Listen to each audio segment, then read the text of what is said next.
Gentlemen, thank you for being here. My name is Warren. I'll be your host this evening. Before I talk too much, the first thing I want to point out is the type of men that are in this room right now.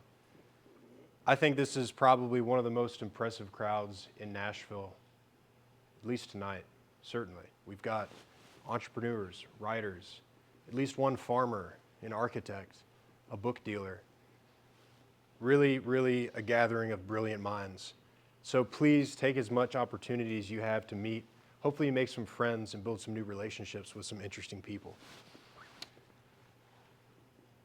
Just a few housekeeping things. We have water, sweet tea, bread, wine. Please make yourselves comfortable. The format of our event, we're going to start with a talk with our guest for about 40 minutes. Then we're going to serve dinner. And while we're eating, we're going to participate in what we call a Jeffersonian dinner, which will be explained later. But it's an interactive dining experience where all of you will have the opportunity to share your thoughts on the topic.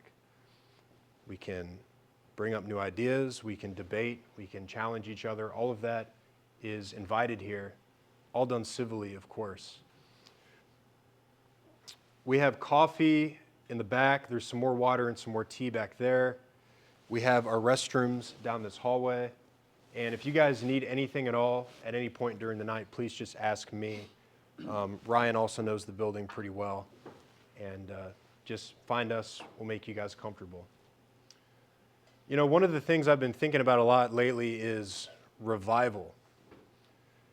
And what does it mean to revive something? It means to bring it back. So before we bring something back, we have to have a knowledge of the past and the things of the past.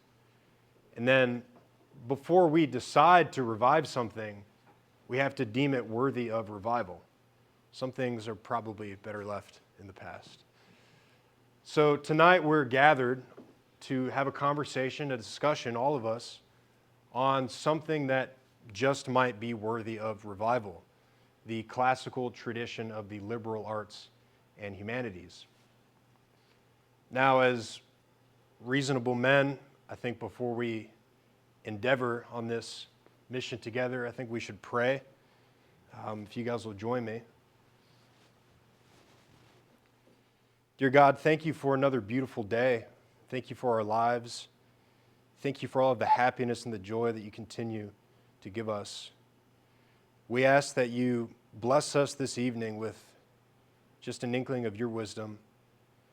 That you allow us to learn something together. That you allow us to grow as men, to go back home as better workers, better fathers, better husbands, better brothers, and better friends. Lord, please allow this food and this wine to nourish our bodies and our souls, that we may continue to do good work on this earth. Amen. So our speaker this evening, really excited for this event. He is a very well-published historian with a doctorate in medieval history from Yale. He specializes in Islamic Spain and also is very fascinatingly interested in culinary history, which is very cool. And tonight he's going to talk to us about this tradition of the liberal arts and humanities. So please put your hands together for Dr. H.D. Miller. Okay, well, okay. Oh, thank you, sir. Appreciate it. Well, the mood lighting, I'm not used to speaking in the semi-dark, so I'm not sure what the feedback will be. I'll just pretend I'm speaking in a darkened room as I am. So, Warren asked me to speak about the classical liberal arts and the usefulness of the liberal arts, which again, I'm not really sure that they're exactly that useful in the way that most students would think about them, which is that they're going to get you a job as an accountant or a business manager or something like that. But my point about the liberal arts is that they don't get you your first job, and this is what I tell students all the time, but they might get you your last job. They might get you that CEO position. And the reason is that the liberal arts do a couple of things for you that are really quite important. And the first is that they train your mind to think. And this is really something that I have a hard time convincing 18-year-olds of, which is that when you write that paper in history or English, or you write that paper in a literature class, that what you're doing is you're exercising your mind. And oftentimes I'll talk to college athletes about this. And my daughters, both of my daughters are now rowers at Columbia. I like to say I have two man-sized daughters. One's 6 foot tall and the other's 5'11". And they came from Nashville, and they're doing quite well. So I talk to the athletes, and I ask these athletes, do you lift weights? And of course, the baseball players, the basketball players, and then you go around the room, and pretty soon you're finding out that the golfers are lifting weights, and the cross-country runners. And oftentimes I ask them, well, why do you think you do that? Why aren't you just running more? Or why aren't you spending more time on the course? Why are you in the weight room with the meatheads? And the answer is always, well, it gets at muscles that we can't work out other ways. And so my comparison for the liberal arts is that they do exactly the same thing. It gets at muscles you can't work out the other way. When you write a paper on Hamlet, or you analyze Shelley's poem, or the poem Ozymandias, right? What you're doing is you're engaging in critical thinking. I often point out, I ask students, I'll ask a student, what's your favorite movie? And one today told me, I'm meeting students this week individually, one told me today it was Scarface. And so I say, why? Why is Scarface your favorite movie?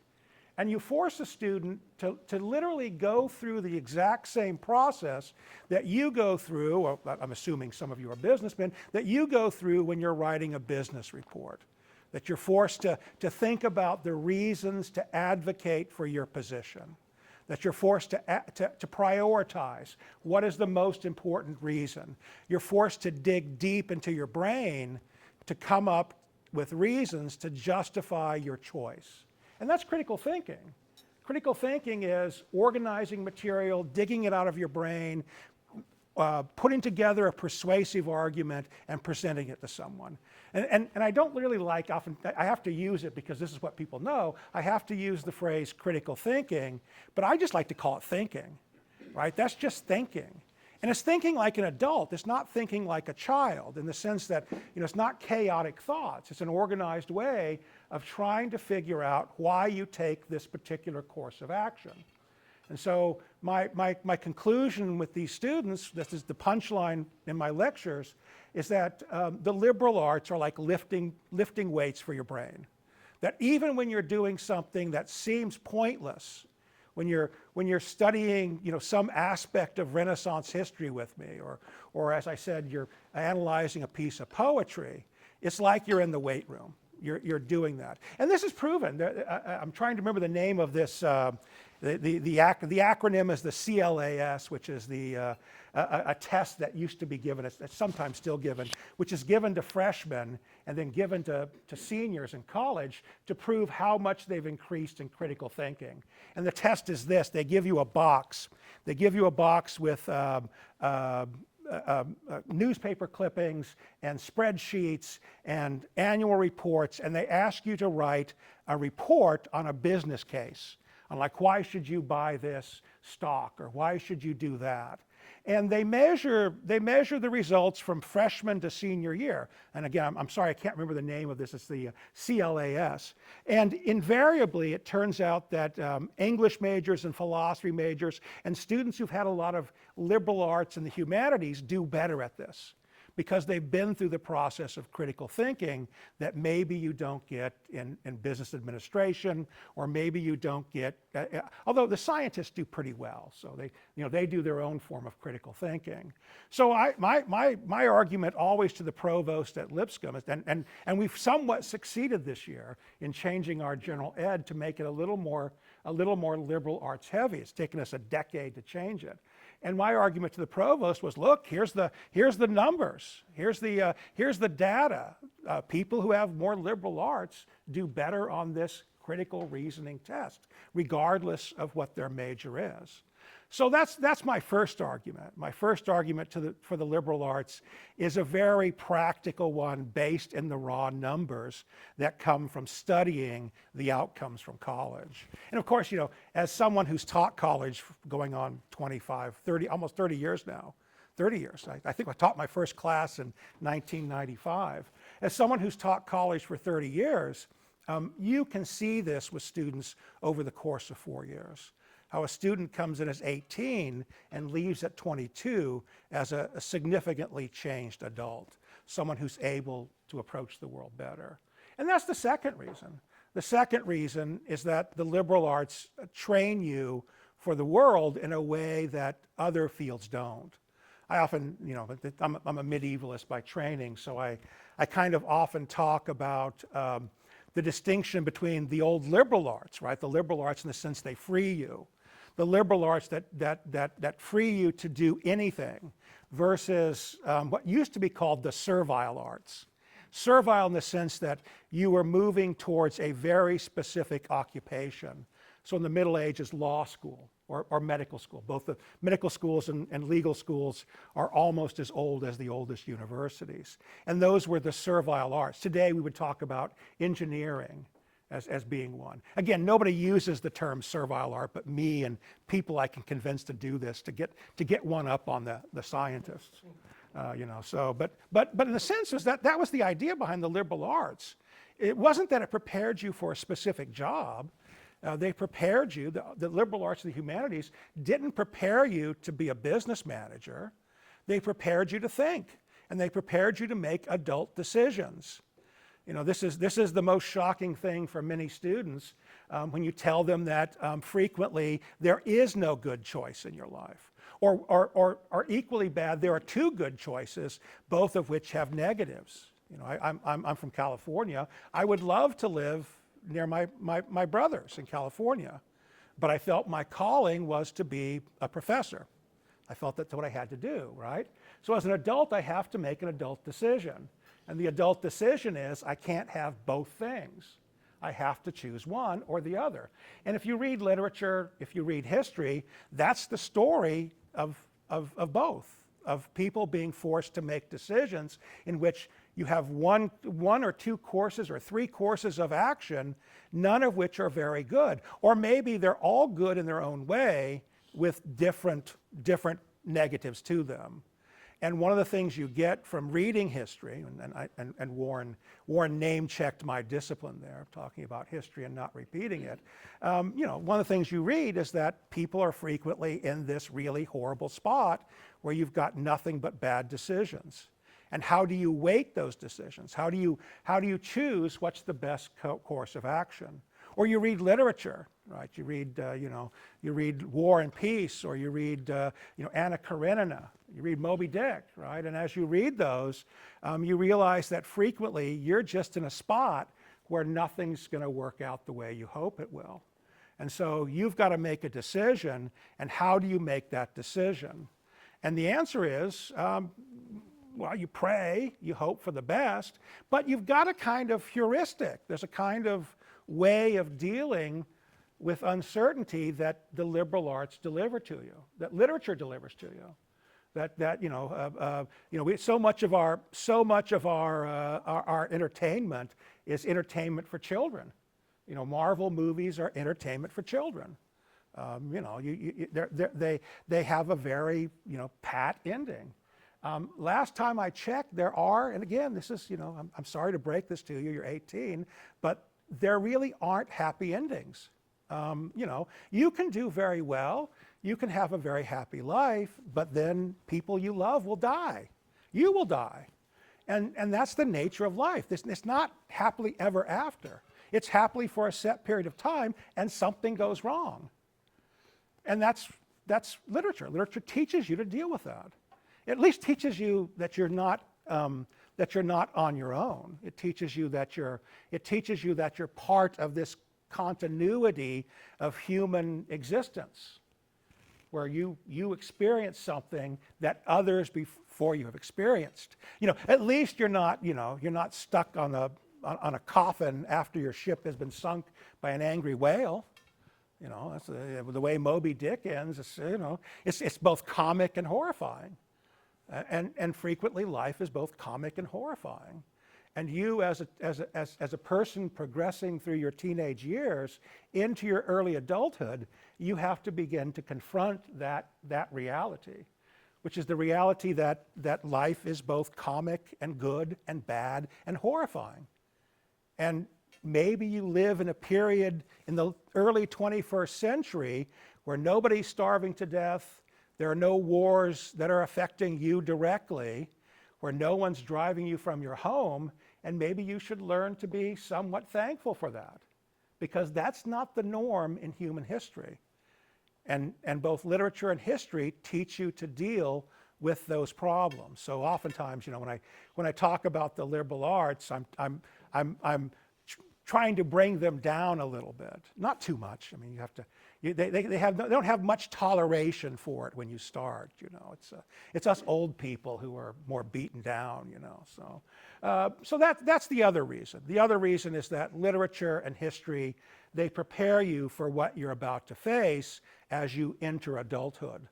And they prepare you, you can't be completely prepared for what life throws at you, right? You have to be somewhat flexible, but that's why literature does this. You read novels because they allow you to, good novels, Tolstoy, for example, Faulkner, good novels allow you to enter other consciousness, the way other people think. They allow you to see the world from different perspectives, and they allow you to experience the sort of tribulations that people frequently go through. So that's my second reason. Let's see if I can come up with another reason, since I'm making this up as I go along. So those are the part of it, right? The other part, and this is the part that I often tell students about why the liberal arts, why my class. This is specifically for my class on the Renaissance and Reformation. I teach a class for freshmen called Reading the Renaissance. It's under the rubric at Lipscomb of Great Ideas in History. And it's reading the Renaissance. We just read primary texts from the Renaissance.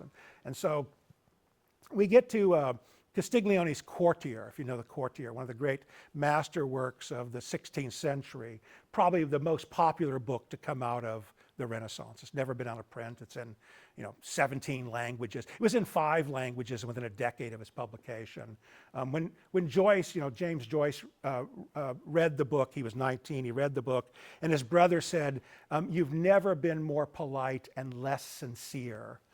Because a lot about what the Courtier is about how you appear to others.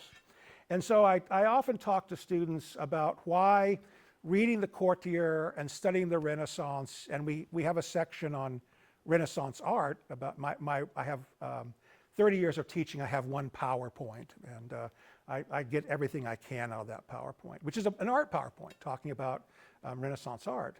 And I say, here's why this will be what gets you your final job. Because when you move up the corporate ladder, you've engaged yourself in this, what the Romans would have called the cursus honorum, right? The fight for honor, the race for honor. And as you move up the corporate ladder, right, the modern cursus honorum results in you being the CEO of a Fortune 500 company and raking in $30 million a year, right? As you move up that corporate ladder, they stop talking about the titans, about the C-suite, right? Meaning that what happens at the top, typically, is that you're going to go to parties with the CEO and his wife, and they'll spend the entire party talking about their art collection. And literally, this is what happens at the top of the heap, is that, yeah, they might talk about sports a little bit, they might talk about politics a little bit, but oftentimes the social events you're invited to are social events that revolve around high culture, right? The symphony, the Metropolitan Museum of Art, these sorts of things. And that's why it's good to have a beginning background in these things, a sort of cultural fluency, a sort of knowledge of, basic knowledge of the outlines of literature, American literature, right? Russian literature, French literature, a little bit of that, a little bit of art. Art's good to know, right? Some musical training. And these are all the things. And Castiglione, I love Castiglione because Castiglione, when you read the courtier, and I like to read things out loud to students now. In fact, I often talk about the favorite I'm surprised why I don't teach this anymore. Sometimes I wonder why I stopped teaching things. But I had a course that for a number of years, and the course was this.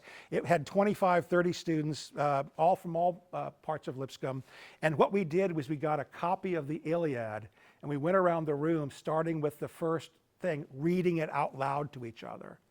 And everyone was like hating it at the start. They hated that. And by the time you get to like book 3, when people start stabbing each other in the face, all the young men are like, yeah, right, this is great, you know. And the young women are, they're kind of engaged, and people get engaged with it. And we talk, we talk about, I talk about the Greeks, I talk about warfare. And so I like to do that with students. I like to read things out loud. I like to assign them to read things, but sometimes it's good to read things out loud. So I have a section from the courtier I'll read out loud in class and challenge them. And it's about what it takes to be a courtier. What does it take to be a courtier? And by courtier, what Castiglione means is, what does it take to be a servant to a very powerful man, to be an assistant to a very powerful man? And I point out that, I just watched Hilary Mantel's, I forgot, Wolf Hall. And I was thinking about Cromwell, Thomas Cromwell, who starts as a butcher's son, goes to Italy, comes back, and this is in the 1500s, comes back and then starts off with Cardinal Wolsey and eventually ends up an earl under Henry VIII. So Castiglione is describing that a young man on the make, a young man who can make his fortune, is now possible as the Middle Ages wane and the modern era begins. The Middle Ages, you can't move up that social hierarchy. You're born a duke or you're born a serf or a peasant. You cannot elevate yourself into the aristocracy. It happens occasionally.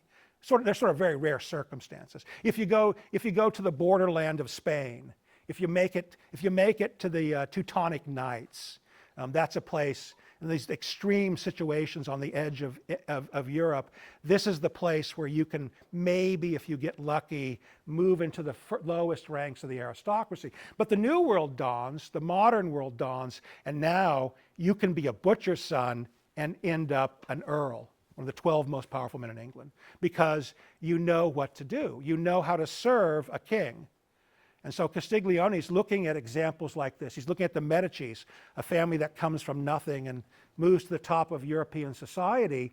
And he's saying, okay, if you're a young man on the make, how do you go about this? And so Castiglione lays out in a few chapters there exactly what it is you have to do.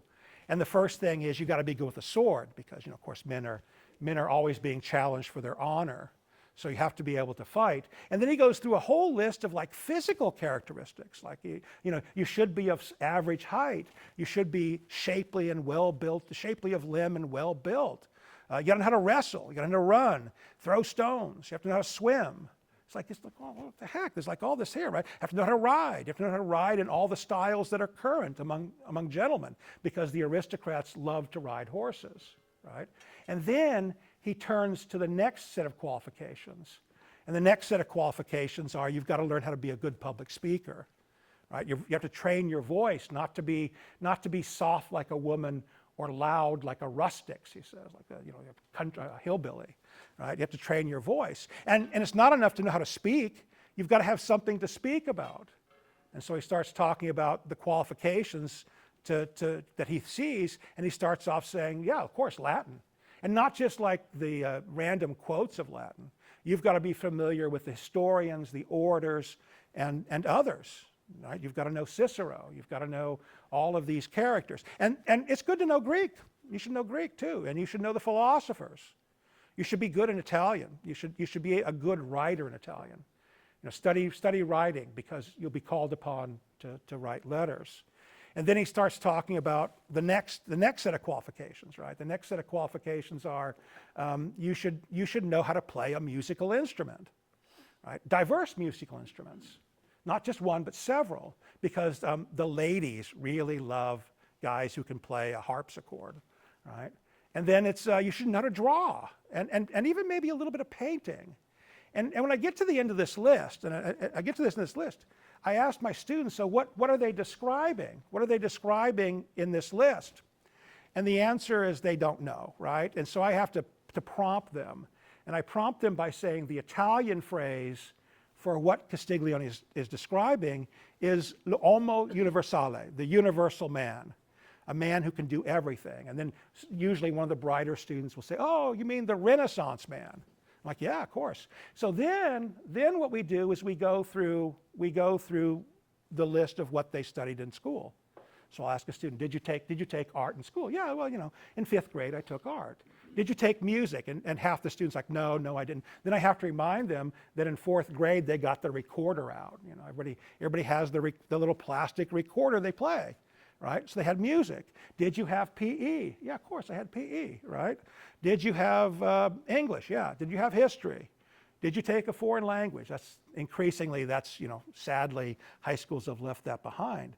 But the point is that the education we give in elementary school, high school, and to some extent in college is the Renaissance education. We don't do it very well. We botch it frequently. We've gotten away from that which made the education solid, you know, Latin and Greek, but we try to do that. We try to produce the universal man and the universal woman. We try to produce Renaissance people. That's the point of our education. And at college, that's where you begin to differentiate yourself. But of course, there's a giant fight always in almost every school in the country, except maybe something like St. John's University or St. John's College in Annapolis, the great book schools.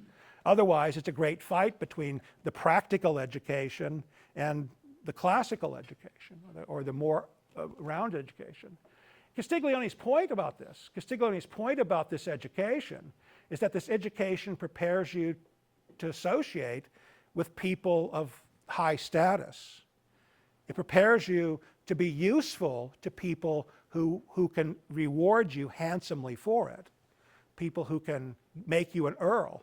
You know, Thomas Cromwell, you know, Henry VIII's counselor, moves from the bottom of society to the very top. Then he has his head cut off. You know, so, right? We don't tell our students that, but you know, but this movement from the top to the bottom takes place because Cromwell is not just a well-rounded man; he's incredibly useful to Henry.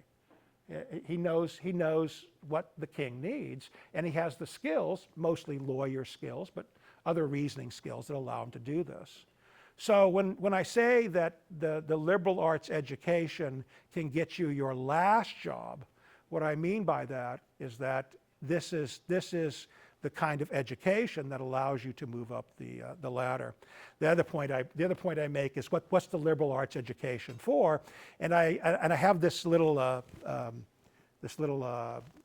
PDF, or I guess a screenshot of an old book. Google Books used to be much better, now they're terrible. And I have a screenshot I took from a Google book a number of years ago that's in very small print, and I wish I could blow it up and share it with people, but every time I blow it up, it doesn't work. The civil service exam, right, in England, meaning you're 22 years old, you've just graduated from Oxford or Cambridge, you go to London to the Foreign Office, you walk in and you say, I want to go to India and make my fortune as an administrator for the Raj. And the test they give you is one of the following. Your choice. What did you study? What did you get your best grades in at Cambridge? Was it Greek? Was it math? Was it medieval languages? Was it history? And that's the test. The test is they give you what you majored in as the test. Could have been any of those. And if you score high enough, here's the training. Here's 60 pounds, right? Go away for 6 months, come back knowing Hindi, right? And if you, or choose your language, Bengali, Punjabi, come back, right?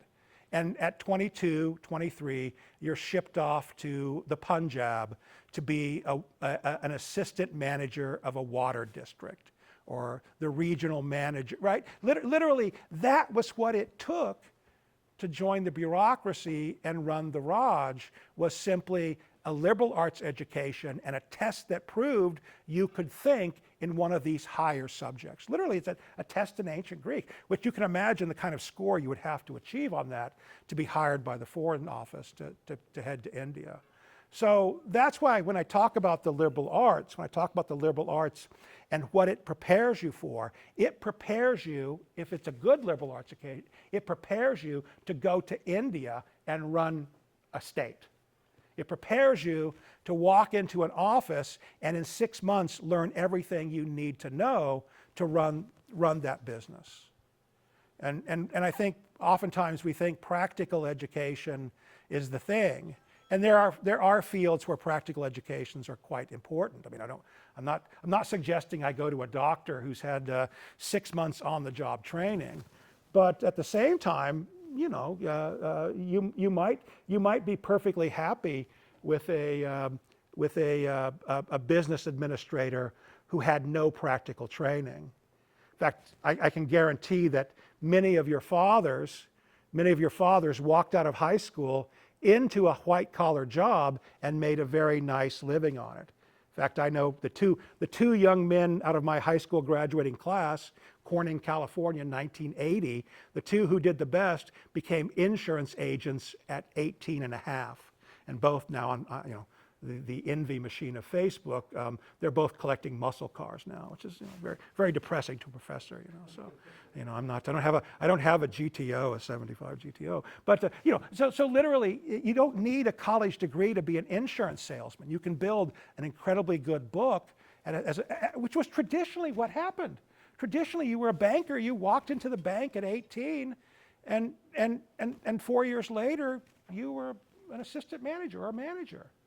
You didn't need those educations for that, mainly because the high school education used to be good.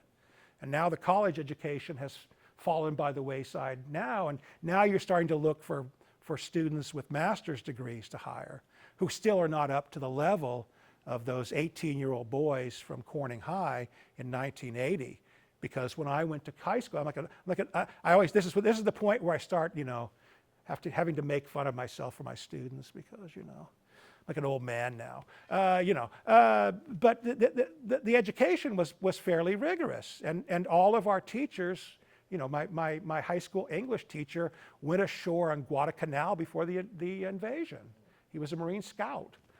You know, and he came back and he figured, oh, it's good to go to college and become an English teacher. You know, and so the English class I had with Mr. McFadden sticks with me compares very well to my college English classes. So when we talk about, you know, why the liberal arts are important, that previously the liberal arts in high school were enough to train a young man for success, and college was that much more. You know, I often point out that in the 1930s, the percentage of people who graduated from college in 1935 in America was 3%. And it didn't rise above 20% until the 21st century, something like 2000. And now it's approaching 30%. And 50% now go to college. College used to be it used to sort for both wealth to some extent, but also it sorted for intelligence. And the gentleman C, the C you got in 1964, would be an A+ today. The grade inflation has run away. So when Warren talks about, when I noticed Warren talks about founding a school for young men, I'm all for it, assuming that the curriculum is sufficiently rigorous and directed towards learning the correct thing. So, yes. All right. Let me check the time here because I have no idea where I am. Oh, how much more do I have? Keep going. All right, I got to keep going. Let me take a drink. So, but this is, this is what I talk about to students. So I talk about Castiglione. I talk about, why this education is so important. We talk about art and why studying art is important for you. Not just because it's something that's a conversational, but because art in the Renaissance represents the peak of human achievement for that period. We talk about, we were talking today, I have this assignment where students have to read a 3-page article about Michelangelo. And it's about the genius of Michelangelo. And then they have to come and talk to me about the creation of Adam is the topic. And they have to come and talk to me about it. And the reason I find this article important and the reason I want students to consider this is because it's a kind of monumental achievement. It's not an inconsequential thing. It's something that is so far beyond the ordinary of human achievement that you should know about it. You should know about Renaissance art because these are people operating at the very, very, very highest level of human achievement. Garrison Matthews, the one MBA player from Lipscomb, I guess he's now done. Garrison was my advisee. He majored in history. And so Garrison was my advisee, and he's a great, he's a good guy, very intense. And he was the best basketball player I'd ever met, right, personally, the best basketball player of Lipscomb. That year, the best basketball player in the Atlantic Sun Conference, right? And then he's like hanging on by his toenails in the NBA for 7 years because he's a really good three-point shooter. Meaning literally, our funnel for talent for basketball is so great that the most gifted athlete you personally know is barely hanging on in the NBA. And I say, look, this is what the Renaissance was for art. Every 10-year-old who could hold a pencil and draw on a piece of paper, as long as he wasn't an aristocrat, although some of the aristocrats trained in art too, any 10-year-old who could draw was put into an apprentice program. And 99% of those apprentices ended up after 7 years being incredibly good artists. You would be happy to own anything by any of those apprentices at the end of that 7-10-year training period. Churches throughout Europe are full of art produced by people you have never heard of.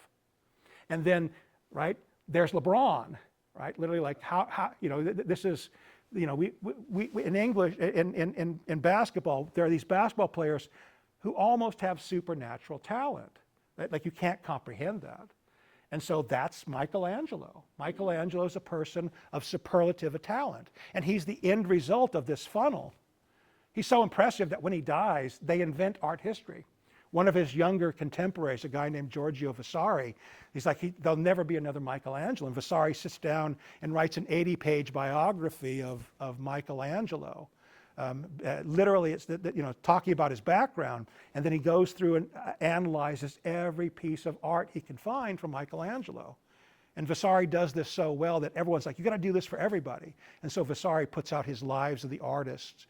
But the point I'm making is that someone like Michelangelo, and the reason you study Michelangelo is for the same reason you might enjoy LeBron or Tom Brady more, right? Their talent is sort of ephemeral. You watch the game, it's incredible. You see LeBron move, or I would say Michael Jordan. Excuse me, I'm old. I'm sorry.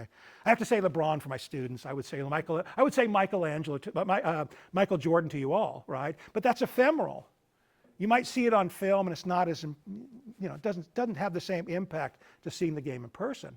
Where the Sistine Chapel is still there, and you can go look at it, and that's maybe not eternal, but a work of art produced by someone at the far, far, far end of human ability that can still move you. So that's why I have my students come talk to me about the creation of Adam. And what we end up is I try to guide them to certain conclusions. One of which is the article is called the Creation of Adam and the Genius of Michelangelo by Paul Borowski. And I try to guide them to three conclusions. The first is, and this is the reason this article appeals to me so much, is because I went to a public high school and a state university, and every time we saw this image of the central image of the Sistine Chapel, every time we saw it, it was presented in the classroom as being about humanism, about the naked body of Adam.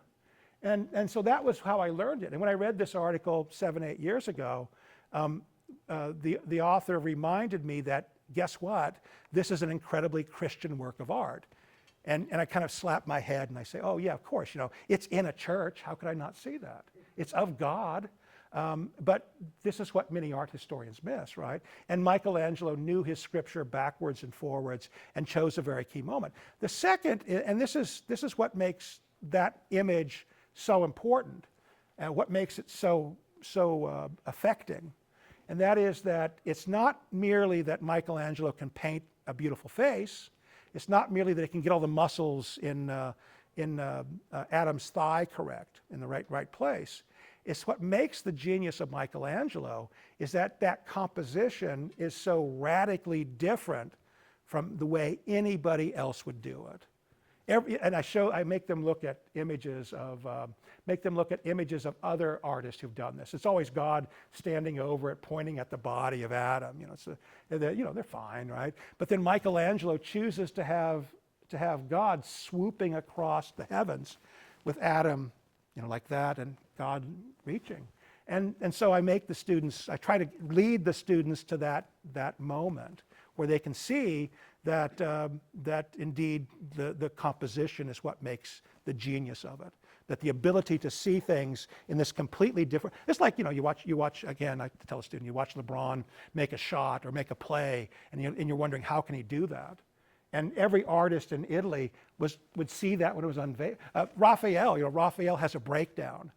Raphael was competing with, to some extent, was competing with Michelangelo for that commission. And he gets a preview of it before it's unveiled. And Raphael starts crying and runs off and spends like six months retooling how he draws figures. That's how impactful it is. So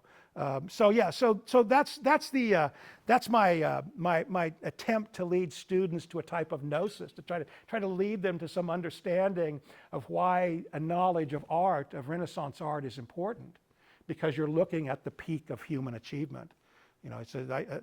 My facile comparison to LeBron or Michael Jordan is to try to get them to understand that you're seeing something that's extraordinary, and extraordinary in human history. And it's because they're invested in this. It's because it's not just that they do this because they're making money. It's because the entire culture is pointing towards this art, that they're searching for boys who can draw, and they're training them in this intense way, much as we search for boys who can play basketball and training them in an intense way. Now increasingly young basketball players don't even go to high school with other kids. They go to special basketball academies, which no, thank you, right? But they come out as very good basketball players, and if you get to play in the NBA, it's millions of dollars. But if you could draw like Michelangelo, if you could paint like Michelangelo, it was the equivalent in the 16th century. You would make a fortune doing that. Not that Michelangelo seemed to care much about the money. He seemed to be a singular figure. So why are the liberal arts important? The liberal arts are important because you have stories like that. You have stories about the far side of human achievement. I read novels. I read Tolstoy, and I picked up War and Peace after a 30-year hiatus from the book. I picked it up again about 6 or 7 years ago, and my first thought was, how do you do this? Like, how do you get into other people's heads this way? How do you understand the human condition so perfectly, right?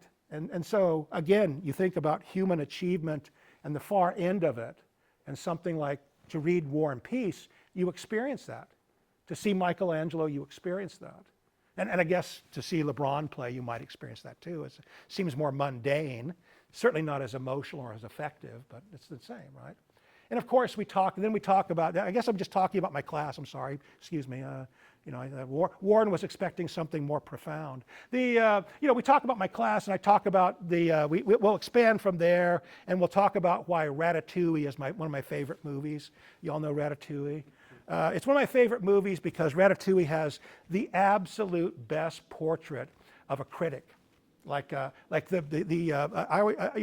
always pointing out a couple things. I'm always pointing out many things, but I always point out that Pixar at its peak, when Pixar was the best movie studio in Hollywood, the best animation studio ever, it was like almost exclusively Christian and like explicitly church-going Christians.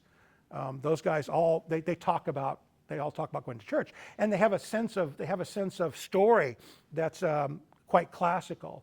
But the thing about Ratatouille is that the character of Anton Ego is a genuine critic.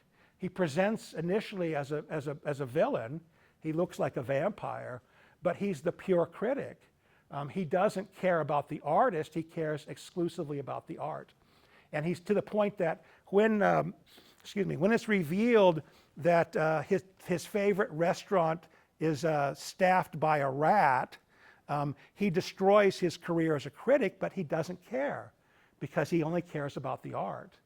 And so literally something like Ratatouille is that Anton Ego is the perfect critic. And so then we talk about the feedback loop between critics and patrons and artists and the complexity of it.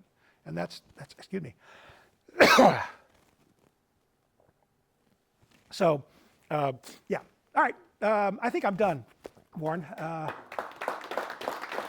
Didn't wrap up well, so.